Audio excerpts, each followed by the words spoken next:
Madam வந்தாங்களே தந்தி madam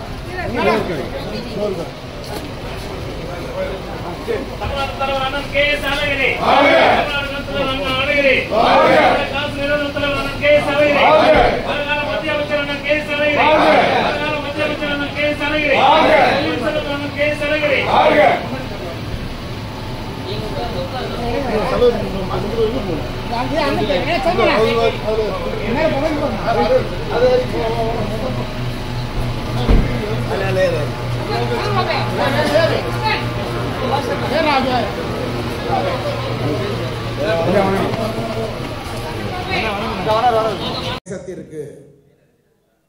Hindu குடியரசு என்று நீங்கள் பெயர் சூட்டுவீர்களா என்று அவரை பார்த்து கேட்டார்கள். அதுதான் அவங்க கேட்ட முதல் கேள்வி. மகாத்மா காந்தி சிறிதும் யோசிக்காமல் திக்கிட்டு போகாமல் அற்புதமாக ஒரு பதிலை சொன்னார். அவர் என்ன சொன்னார்னா, நான் ஒரு இந்து, நான் ஒரு உண்மையான இந்து, நான் ராமபிரானுடைய ஆலோசனையின் பெயரில் தான் வாழ்கிறேன், அவருடைய கட்டளைகளை ஏற்று நான் வாழ்கிறேன், அவர் நடக்க சொன்னா நடக்கிறேன், அமர சொன்னா அமர்றேன், உண்ண சொன்னால் உண்கிறேன், உறங்க சொன்னால் உறங்குகிறேன், எனக்கு எல்லாம் ராமபிரான் தான். ஆனால் நண்பர்களே, இதெல்லாம் எனக்கு தான் பொருந்துமே ஒழிய என்னுடைய பக்கத்து வீட்டுக்காரன் மீது இதை திணிக்க மாட்டேன் என்று காந்தி சொன்னார்.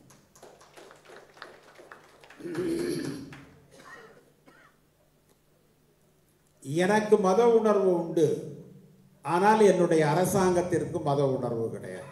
இது இரண்டாவது வார்த்தை. மூன்றாவது வார்த்தை,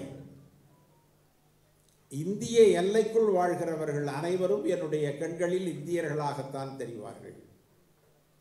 நான் அவர்களை இந்துக்களாகவோ இஸ்லாமியர்களாகவோ பௌத்தர்களாகவோ சீக்கியர்களாகவோ முஸ்லிம்களாகவோ எந்த ஒரு மதக்கண் கொண்டும் பார்க்க மாட்டேன். இந்திய எல்லைக்குள் வாழ்கிறவர்கள் எல்லாம் இந்தியர்களே. நண்பர்களே, அப்பொழுது ஆர்எஸ்எஸும் முஸ்லிம் லீக்கும் கடுமையாக இந்திய துணைக்கண்டத்திலே சண்டை போட்ட நேரம் அது. ரத்தம் ஆறாக ஓடியது. லட்சக்கணக்கான இந்துக்கள் பாகிஸ்தானிலிருந்து இங்கு வந்தார்கள், சீக்கியர்கள் வந்தார்கள். இங்கிருந்து லட்சக்கணக்கான இஸ்லாமியர்கள் பாகிஸ்தானுக்கு சென்றார்கள். அந்த நேரத்தில் இத மாதிரி சொன்னா அந்த தலைவருக்கு எதிர்ப்பு வரும். ஆனால் மகாத்மா காந்தி தனக்கு எதிர்ப்பு வரும் என்று அஞ்சி உண்மையை சொல்லாமல் அவரிடம் கேட்கப்பட்டதற்கு அவர் மேலும் ஒரு பதில் சொன்னார். மக்கள் எதை விரும்புகிறார்கள் என்பது முக்கியம் அல்ல, மக்களுக்கு எது தேவை என்பதுதான் முக்கியம் என்று அவர் சொன்னார். யார் சொல்றா உலகத்தில் இது மாதிரி எல்லாம்? ஏன் அவர் சுடப்பட்டார் தெரியுமா? பிரதம மந்திரி பதவி கேட்டாரா? ஜனாதிபதி பதவி கேட்டாரா? அவர் எதையும் கேட்கல. ஆனால் இதை விடவும் அவர் ஆபத்தானவர். அவர் பிரதம மந்திரி பதவி கேட்டா கூட கொடுத்துடலாம். ஆனால் இந்த தேசத்தில் இருக்கிற வித்தியாசங்களை அவர் மாற்ற வேண்டும் என்று கருதுகிறார். சமத்துவத்தை சொல்லுகிறார்.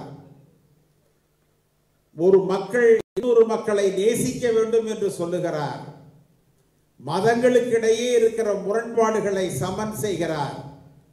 இவரை கொலை செய்வதை தவிர வேறு வழி இல்லை என்று அவரை கொன்றார்கள். நான் கேட்கிறேன், லீகலா யார் கொண்டு இருக்கணும்? அவரை கொண்டு இருந்தா இஸ்லாமியர்கள் கொண்டிருக்கணும், இல்ல வெள்ளையர்கள் கொண்டிருக்கணும். நீங்க நல்லா சரியா சொன்னீங்க. யார் சொன்னது? ஒரு தோழர் சொன்னீங்க, கரெக்டா சொன்னீங்க. ஆனா பாருங்க, அவங்க யாருமே கொள்ளல. யார் ராமன் மீது நம்பிக்கை வைத்து வாழ்ந்தாரோ அதே ராமன் மீது நம்பிக்கை வைத்திருந்த இன்னொருவன் கொன்றான். அப்படின்னா இந்த முரண்பாடு எதை காட்டுகிறது? அந்த கொன்றானையா அவனுக்கு ராமன் மீது நம்பிக்கை அல்ல, ராமன் பெயரால் இந்த ஊரில் கலவரம் செய்யலாம் என்று கருதிய கும்பலினுடைய ஒரு உறுப்பினர் அவன். அவர்கள் இன்றைக்கும் இருக்கிறார்கள். இன்றைக்கும் ராமனுக்கு கோபுரம் இல்லாத ஒரு கோயிலை கட்டி இருக்கிறார்கள். நாம் அதை தான் புரிஞ்சுக்கணும். நண்பர்களே, சாதாரண விஷயம் அல்ல. இங்கிலாந்து நாடாளுமன்றத்தில் சர்ச்சில் சொன்னார், காந்தியை 30 வருஷமா ஆங்கிலேயர்கள் காப்பாற்றினோம், ஆனால் இந்தியர்களால் ஓராண்டு கூட அவரை காப்பாற்ற முடியவில்லை, கொன்று விட்டார்கள் என்று சொன்னார். அது ரெக்கார்டில் இருக்கு, நாடாளுமன்ற அவை தொடரில் இருக்கு. உங்களால் கற்பனை பண்ணி பார்க்க முடிகிறதா? நம்முடைய எதிரிகள் யார் என்பதை பார்க்க முடிகிறதா? நம்முடைய எதிரிகள் சாதாரண ஆட்கள் அல்ல, கொலை செய்யக்கூடியவர்கள். நன்றாக நினைவில் வைத்துக் கொள்ளுங்கள். எனவே ஒவ்வொரு தேசிய தோழரும் இதை தன்னுடைய மனதிலே பதிய வைத்து அதற்கேற்ற பரப்புரையை மக்கள் மன்றத்தில் நாம் சொல்லுதல் வேண்டும். இன்றைக்கு ராகுல் காந்தி தனி மனிதனாய் இந்த பிரச்சாரத்தை மேற்கொண்டிருக்கிறார். அஸ்ஸாமில் ஒரு கோயிலுக்கு போறார், அதே தினத்துல தான் மோடியும் கோயிலுக்கு போறார். ஏன் ராகுல் காந்தியை தடுக்கிறார்கள்? ஏன்னா அவர் என்ன சாமி சிலையை திருடிட்டு வந்துருவாரா? இல்ல பெரியார் மாதிரி அந்த சிலையை போட்டு உடைச்சிருவாரா? என்ன காரணம்? கடவுளுடைய அருள் ராகுல் காந்திக்கு கிடைத்து விட்டால் என்ன செய்வது என்கிற பயத்திலே ராகுல் காந்தியை அவர்கள் தடுக்கிறார்கள். நீங்க ஜெய்ப்பூர்ல நடந்த மாநாட்டில் ராகுல் காந்தி அற்புதமா சொன்னார், ஒரே வார்த்தையில சொன்னார், மகாத்மா காந்தி ஒரு இந்து, கோட்சே ஒரு இந்துத்துவவாதி. அவ்வளவுதான் அவர் சொன்னார். மத சார்பின்மைக்கு அவர் சொன்ன விளக்கம் அதுதான். ஒரு இந்து எப்பொழுதும் தவறானவனாக இருக்க மாட்டான், ஆனால் ஒரு இந்துத்துவவாதி தவறானவனாகவே இருப்பான். சமூகத்தில் அவன் வன்முறையை விதைப்பான், சமூகத்தில் ரத்தாறு ஓட செய்வான், மக்களை பிரிப்பான், அவர்களிடையே வன்மத்தை உருவாக்குவான், காலம் முழுவதும் ஒருவருக்கொருவர் எதிரிகளாக அவர்களை மாற்றுவான். இதுதான். ராமர் கோயிலை கட்ட வேண்டாம் என்று நாம் சொன்னோமா? யார் சொன்னார்? ராமருக்கு கோயில் கட்ட வேண்டாம் என்று யாராவது சொன்னார்களா? செல்லகுமார் நாடாளுமன்றத்தில் ராமருக்கு கோயில் கட்டக்கூடாதுன்னு பேசினாரு. நான் எங்கேயாவது பொதுக்கூட்டங்களில் ராமருக்கு கோயில் கட்டக்கூடாது என்று சொன்னேனா? ராகுல் காந்தி சொன்னாரா? சோனியா காந்தி சொன்னாரா? யார் சொன்னார்கள்? கார்கே சொன்னாரா? வேணுகோபால் சொன்னாரா?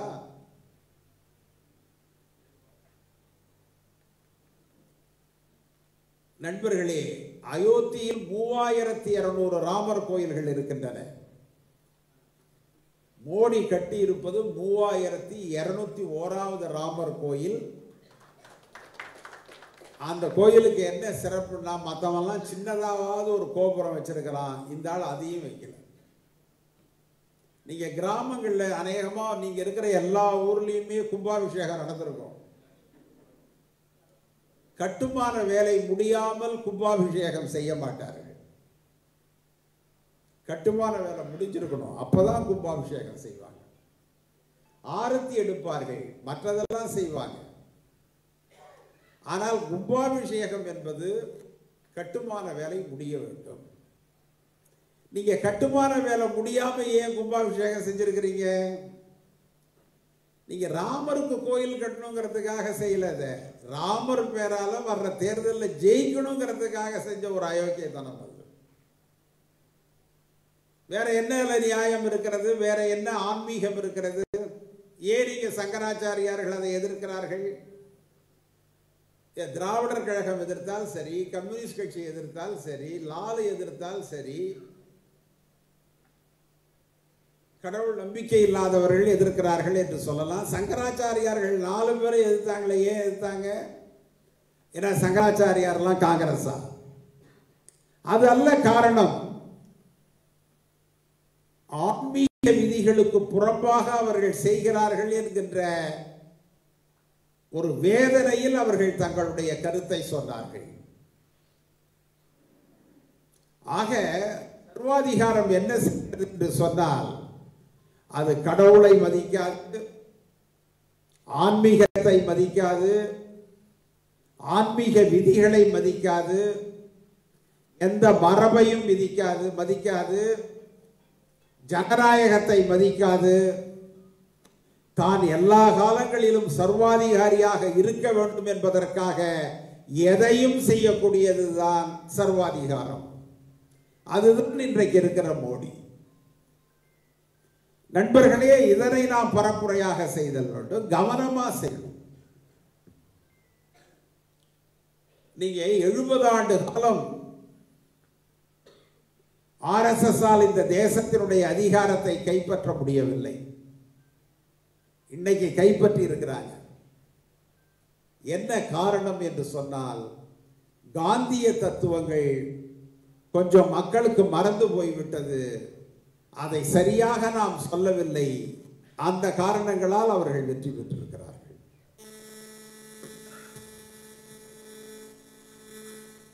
நாம் அந்த விஷயங்களில் மிகவும் கவனமா இருக்கணும். இந்த தேர்தலில் அகில இந்தியா முழுவதும் நம்மால் சாதிக்க முடிகிறதா? அப்படி சாதிக்கணும்னா அது அந்தந்த மாநிலத்தினுடைய கடமை. ஆனால் தமிழகத்தில் மட்டும் 40 தொகுதிகளிலும் நாம் வெற்றி பெற வேண்டும். அது மட்டும்தான் RSS என்கின்ற சர்வாதிகாரத்தை வீழ்த்தக்கூடிய ஒரு காரியம் என்பதனை நம்முடைய தோழர்கள் உணர்ந்து பார்க்கிறோம். இதில் எனக்கு சீட்டு கிடைச்சதா, உனக்கு சீட்டு கிடைச்சதா, அதெல்லாம் வேற. நம்முடைய தலைமைக்கு எல்லாம் தெரியும். நாம் எவ்வளோ இடங்கள் வாங்கணும், யார் யாரை நிற்க வைக்கணும், யார் யார் வெற்றி பெறுவார்கள், யார் யாருக்கு எந்த அங்கீகாரத்தை வழங்க வேண்டும் என்பதெல்லாம் நம்முடைய கட்சி தலைமைக்கு நன்றாக தெரியும். இங்கே கூட நான் வரும்பொழுது சில பேர் கேட்டாங்க, ஏன்னா டாக்டர் வந்திருக்காரா, திரும்பவும் நிற்கிறாரான்னு. திரும்பவும் நிற்கிறார், திரும்பவும் வெற்றி பெறுகிறார். அதுதான் முக்கியம். நல்ல தோழர்களை ஒருபோதும் இயக்கம் மறந்து விடாது, விட்டு விடாது. தோழர்களே, மத சார்பின்மை என்பதற்கு காந்தி சொன்ன அற்புதம் பதில் இதுதான். செக்குலரிசம் என்பதற்கு உலகத்திலேயே வேற யாருமே இந்த அளவிற்கு சரியான பதிலை சொல்லவில்லை. எனவே அதை இன்னும் மேம்படுத்தி, இன்னும் நம்முடைய மக்களிடையே கொண்டு சென்று நாம் அதை செய்யணும். ஏன் மத்திய பிரதேசத்தை நான் உதாரணம் காட்டணும்னா, அங்க அந்த செக்குலரிசம் என்பதான அர்த்தத்தை அவர்கள் புரிந்து கொள்ளாமல், ராகுல் காந்தி என்ன சொல்லுகிறார் என்பதை அறிந்து கொள்ளாமல், ராகுல் காந்தி எந்த பாதையில் போகிறார் என்பதை புரிந்து கொள்ளாமல் அவர்கள் கொஞ்சம் வேறு விதமாக போனார்கள். அதனால பொதுமக்கள் மத்தியில் என்ன உணர்வு வந்ததுன்னா, காங்கிரஸ் சொல்வது வேறு, செய்வது வேறு என்கின்ற உணர்வு ஏற்பட்டது. அது வரக்கூடாது. இந்த 138 ஆண்டுகள்ல தன்னுடைய கொள்கையில் சிறிதும் மாறாத ஒரு அரசியல் இயக்கம் என்றால் அது காங்கிரஸ் கட்சி தான். நீங்க மாறாது என்று வருகிற பொழுது, 50 ஆண்டுகளுக்கு முன்பு நாம் கொண்டு வந்த ஒரு தீர்மானத்தை இப்பொழுது மாற்றி இருக்கிறோம் என்றால் மாறிவிட்டோம் என்று அர்த்தம் அல்ல. இன்றைய சூழல்ல, இன்றைக்கு சமூகம் மேம்பட்டிருக்கிற வகையில் இது தேவை. ஜாதிவாரி கணக்கெடுப்பு நடத்த வேண்டும் என்று தலைவர் சொன்னார். உடனே முதல் கூட்டம் நாம சென்னையில் போட்டோம், 2வது கூட்டம் சிதம்பரத்தில் போட்டோம். சிதம்பரத்தில் ஒரு தோழர் என்னிடம் வந்து சொன்னார், இம்மானால் நீங்க சொல்லாம இப்பயே வந்து இதை சொல்றீங்கன்னு கேட்டார். அவருக்கு அது ஒரு பெரிய சந்தேகம். நீங்க வந்து இந்திய அரசியல் சட்டத்தில் 100வது சட்ட திருத்தம் வந்து விட்டது. 100 சட்ட திருத்தம் வருகிற மாதிரி அம்பேத்கர் ஏன் சட்டத்தை இயற்றினார் என்று கேட்டால் அது எவ்வளவு அறியாமையோ அதே போன்ற ஒரு அறியாமை தான் இது. நீங்க ஒவ்வொரு காலத்திலும் ஒவ்வொரு சூழலிலும் எது தேவைப்படுகிறதோ அதை காங்கிரஸ் செய்கிறது. நீங்க நல்லா யோசிச்சு பாருங்க. இந்தியாவினுடைய நிதியமைச்சராக சர்பி சண்முகம் செட்டியாரை நியமித்தார் நேரு. சண்முகம் செட்டியார் காங்கிரஸ்காரரா? காங்கிரஸ்ல பொருளாதார மேதைகளே இல்லையா? தன்னுடைய முதல் அமைச்சரவையில் சண்முகம் செட்டியார் தான் இந்தியாவினுடைய பொருளாதார நிதி அமைச்சர். அவர் யார் என்று கேட்டால் நீதி கட்சியினுடைய தலைவர். காங்கிரசுக்கு நேர் எதிரான அரசியல் இயக்கம். அதே போல அம்பேத்கரை சட்ட அமைச்சராக நியமித்தார் அவரும் காந்தியும். அம்பேத்கர் மிகப்பெரிய அறிஞர். இன்னும் சொல்ல போனா இதை நல்ல முறையில் எடுத்துக்கங்க. காந்தியை விட, நேருவை விட, அபுல் கலாம் ஆசாத்தை விட, ஜின்னாவை விட லண்டன் பொருளாதார பல்கலைக்கழகத்திலே பல்வேறு பட்டங்களை பெற்றவர் அம்பேத்கர்.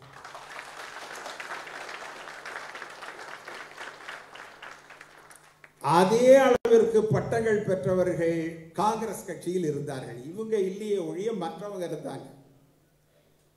அல்லாடி கிருஷ்ணசாமி ஐயர் இருந்தார். அவரை போல பலர் இருந்தார்கள். வட இந்தியாவிலும் இருந்தார்கள். ஆனால் காந்தியும் நேருவும் சட்ட அமைச்சராக யாரை நியமித்தார்கள் என்றால் அம்பேத்கரை தான் நியமித்தார். இதுல கட்சியில வருத்தம் வந்தது. இந்த கட்சி எப்பயுமே காங்கிரஸ்காரனுக்கு எதையும் தராது, மற்ற கட்சிக்காரவங்களுக்கு தான் தரும்னு 70 வருஷமாவே நம்ம சொல்லிட்டு இருக்கிறான். இப்பன்னு இல்லை, அப்ப இருந்தே. அதற்கு நேரு சொன்ன பதில் என்னவென்று சொன்னார், சமூகத்தில் இருக்கிற ஏற்றத்தாழ்வுகள், விளிம்பு நிலை மக்கள் படுகிற கஷ்டங்கள், ஜாதியத்தின் பெயரால் ஒரு சமூகம் நசுக்கப்படுகிற விஷயம், இரவில் மட்டுமே வெளியே நடக்க வேண்டும், பகலில் நடக்கக்கூடாது என்கின்ற சமூக கட்டுப்பாடு, தென்னிந்தியாவில் திருவனந்தபுரத்திற்கும் கன்னியாகுமரிக்கும் இடையிலே இருக்கிற கீழ்ஜாதி பெண்கள் பிறந்த அன்னையிலிருந்து இறந்து போகிற வரை மேலாடை அணியக்கூடாது என்கின்ற சமூக கட்டுப்பாடு, இவைகளையெல்லாம் நாம் பேசலாம். ஆனால் இவைகளையெல்லாம் அனுபவித்தவர் அம்பேத்கர். எனவே அவர்தான் அரசியல் சட்டத்தை இயற்றினால் அது இன்னும் வலிமையாக இருக்கும் என்று சொன்னவர் ஜவஹர்லால் நேரு. இது காங்கிரஸ் கட்சியை விட வேற கட்சி செஞ்சிட முடியுமா? வேற கட்சியால செய்ய முடியாது, மனம் வராது. நமக்கு அந்த மனம் இருந்தது, நம்முடைய தலைவர்களுக்கு அந்த மனம் இருந்தது. நீங்க இந்து மகாசபையில் இருந்து கூட ஒருத்தவரை போட்டார், ஷியாம் பிரசாத் முகர்ஜி. அதன் பிறகு அவர் ராஜினாமா செஞ்சுட்டு போயிட்டார், அது வேற விஷயம். எதற்காக சொல்லுகிறேன் என்றால், இந்திய அரசமைப்பு என்பது காங்கிரஸ்காரர்கள் மட்டுமல்ல, பல்வேறு மாற்று கருத்துடைய இந்தியர்களுக்கும் அது சொந்தமானது என்று மகாத்மா நினைத்த காரணத்தினால் இந்த காரியங்கள் நடைபெற்றன. இதுதான் தோழர்களே காங்கிரஸ் கட்சியினுடைய சிறப்பு. இறுதியாக ஒன்றை சொல்லுகிறேன். அகமதாபாத்தில் 1952 அகில இந்திய கம்யூனிஸ்ட் கட்சியினுடைய மாநாடு நடைபெற்றது. அந்த மாநாட்டில் எஸ்ஏ டாங்கே ஒரு தீர்மானத்தை படித்தார். மகாத்மா காந்தி மட்டும் காங்கிரஸ் கட்சியை வழிநடத்தவில்லை என்று சொன்னால் இந்த தேசத்தினுடைய சுதந்திரத்தை ஆங்கிலேயர்கள் காங்கிரசிடம் கொடுத்திருக்க மாட்டார்கள், RSS இடம் கொடுத்திருப்பார்கள் என்று அகில இந்திய கம்யூனிஸ்ட் கட்சியில அதிகாரப்பூர்வமாக ஒரு தீர்மானத்தை நிறைவேற்றினார்கள். எவ்வளவு பெரிய உயர்வு பாருங்க, காந்தியத்திற்கு எவ்வளவு பெரிய உயர்வு. ஏன்னா நம்மை பலகீனப்படுத்த வேண்டும் என்று நினைத்த ஆங்கிலேயர்கள் கூட இந்த தேசத்தை ஓரளவிற்கு கட்டுப்பாடாக கொண்டு செல்ல முடியும் என்று சொன்னால் அது காந்தியால் தான் முடியும், காங்கிரஸால் தான் முடியும் என்று சொல்லி அந்த சுதந்திரத்தை நம்மிடம் அளித்தார்கள். இவ்வளவு உயர்வுகள் நமக்கு உண்டு. ஏன் நம்ம கொஞ்சம் தலை குனிஞ்சு உட்கார்ந்திருப்பானே? நாம ஏன் பொது இடங்களில் பேசுகிற பொழுது அமைதியா இருப்பானே? நாம ஏன் நம்முடைய கருத்துக்களை இன்னும் ஆழமாக இளம் தலைமுறைக்கு சொல்லக்கூடாது? நாம் ஏன் இன்னும் கட்டுப்பாடாக இந்த இயக்கத்தை வழிநடத்தி செல்லக்கூடாது? நாம ஏன் இன்னும் பல இடங்களிலும் நம்முடைய இயக்கம் பரவி படர்கிற அளவிற்கான ஒரு தியாகத்தை செய்யக்கூடாது? கொஞ்சம் யோசிங்க. இல்லை என்று சொன்னால் தோழர்களே, இந்த RSS மதவெறி ஜாதி வெறி கும்பல் இந்து சமூகத்தில் களை படர்வதை போல படர்ந்து பயிரினுடைய தோற்றத்தையே அழித்து விடுவார்கள். களை மட்டுமே மிஞ்சும் என்பதனை உங்களுக்கு நான் சொல்லி, அருமை நண்பர் நம்முடைய மாநில தலைவர் சந்திரமோகன் அவர்கள் ஏற்பாடு செய்த இந்த அற்புதமான கூட்டத்தில் பேசுவதற்கான வாய்ப்பு கிடைத்தமைக்காக உங்களுக்கும் அவருக்கும் நான் நன்றி சொல்லுகிறேன். ஏன்னா இன்னும் நிறைய தலைவர்கள் பேசணும். நானும் ஒரு டிவி இன்டர்வியூக்கு போகணும். இறுதியாக சந்திரமோகனை பற்றி ஒன்று முதல்லையே சொல்லணும்னு நினைச்சேன். ஆனால் காங்கிரஸை பற்றி பேசுவது முதலில் அவசியம் என்று கருதி சந்திரமோகனை 2வது இடத்திற்கு கொண்டு வந்திருக்கேன். எனக்கும் சந்திரமோகனுக்கும் 50 வருஷத்திய நட்பு உண்டு. இப்படி நான் சொன்ன உடனே சில வழக்கறிஞர்கள் பார்க்குறாங்க, தலைவரை பார்க்க வயசானவர் மாதிரி தெரியுது, சந்திரமோகனை பார்க்க அப்படி தெரியலையே நினைக்கிறீங்க. அவர் ரொம்ப வயசானவர்.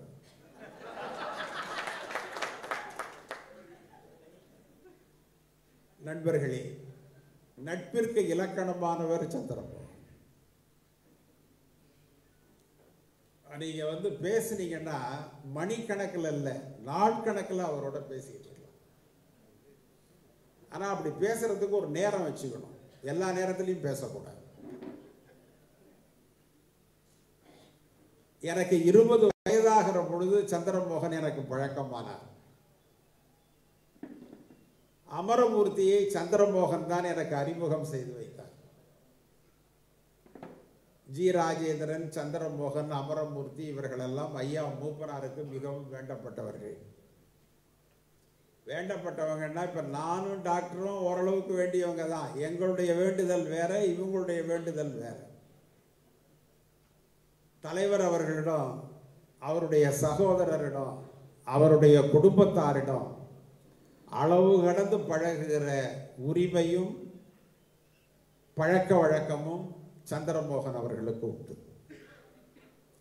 சந்திரமோகன் நினைத்திருந்தால் வேடிக்கையாக பேசுவதை விட்டுவிட்டு, சிறுபிள்ளைத்தனமாக நடப்பதை விட்டுவிட்டு, அன்றைக்கே என்னை போலவும் டாக்டரை போலவும் ஒரு தொகுதி கேட்டிருந்தால் அவருக்கு மூப்பனார் ஐயா நிச்சயமா ஒரு தொகுதி கொடுத்திருப்பார். எனக்கு அது நல்லா தெரியும். அவர் அன்னைக்கே எம்எல்ஏ ஆகியிருப்பார். இந்நேரம் ரொம்ப வயது முதிர்ந்த எம்எல்ஏவாக கூட அவர் இருப்பார். ஆனா அவர் அப்படி அல்ல, மற்றவர்களுக்காக செய்யக்கூடிய. பல நேரங்களில் என்னுடைய பிரச்சனைகளை நான் அவரிடம் சொல்லி ஐயா அவர்களிடம் பேச சொல்லி இருக்கிறேன். அவர் பேசி இருக்கிறார். உண்மையா பேசுவார், அதுதான் முக்கியம். சில பேர் நம்ம கிட்ட பேசுறேன்னு சொல்லிட்டு போய் அங்க தப்பா பேசிட்டு வந்துருவாங்க. ஆனா சந்திரமோகன் அவ்வாறு அல்ல. ஏன்னா அதன் பிறகு தலைவர் நம்மை பார்க்கிற பார்வையே வேறு விதமாக இருக்கும். அந்த வகையில பெரிய தலைவர் அவர்களிடமும் சின்னையா மூப்பனார் அவர்களிடமும் எங்களுக்கெல்லாம் ஒரு நல்ல பழக்கத்தை ஏற்படுத்தி நல்ல நண்பராக இருந்தவர் சந்திரமோகன். இன்றைக்கு இந்த இயக்கத்தை, வழக்கறிஞர் இயக்கத்தை இவ்வளவு வலிமையாக மாற்றி இருக்கிறார். நான் அதுக்காக அவரை பாராட்டுறேன்.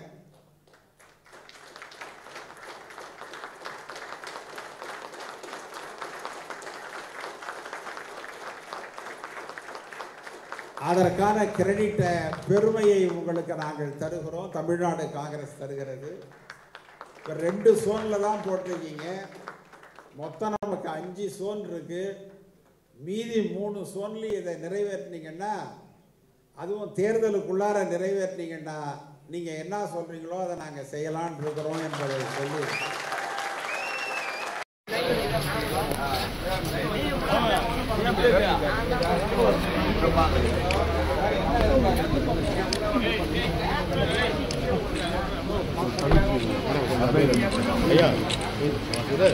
அப்படியே கொஞ்சம் போட்டோ